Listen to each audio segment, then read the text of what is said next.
The importance of taking care of your skin. When most people think of anti-aging, most of the time what they really want is to make sure that their skin does not show the typical wear and tear that naturally comes with growing older. Over time, we often develop habits that make our bodies suffer, and eventually we begin to see the results of these poor choices. Fortunately, there are many ways that we can begin to address the bad habits that can cause our skin to look more aged than we are comfortable with. This training will cover these anti-aging hacks in the videos to come. The first and foremost of these tips, however, is to do everything possible to take care of your skin and keep it hydrated.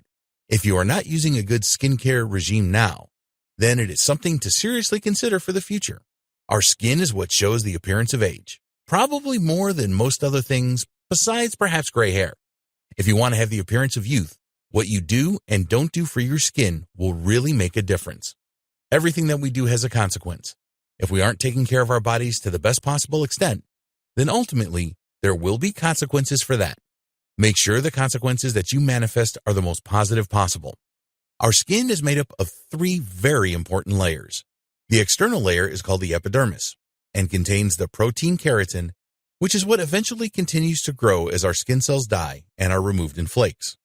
It also contains Langerhans cells, which are a preventative measure our bodies take to ward away bacteria and viruses, along with other things that could ultimately end up making us sick.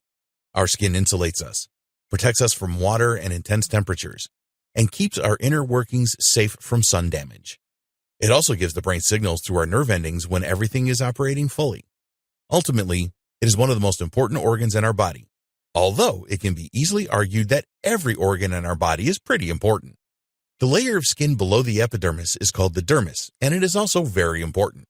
It is more to do with the way things work beneath the surface, such as with the temperature regulation by controlling our blood flow. For example, when it's cold outside, our skin will constrict the flow of our blood, while when it is hot, it actually allows the blood to circulate more quickly so that heat can escape through the surface of our skin. Our bodies can cool themselves using natural thermodynamic methods, including sweating. However, when we sweat, it releases toxins from our bodies that can stay trapped on the skin unless we deal with them quickly. That is why it is so important to keep our skin clean, especially if we want to reduce signs of aging. Knowing the importance of our skin and how it works can be a vital element in preventing aging from showing up on it. When we understand just how important skincare really is in our daily regimen and caring for our bodies in general to help us get ahead of aging before it's too late, then we will have the tools at our disposal to live a life with the vitality of youth and the confidence to match it. This training will show you how.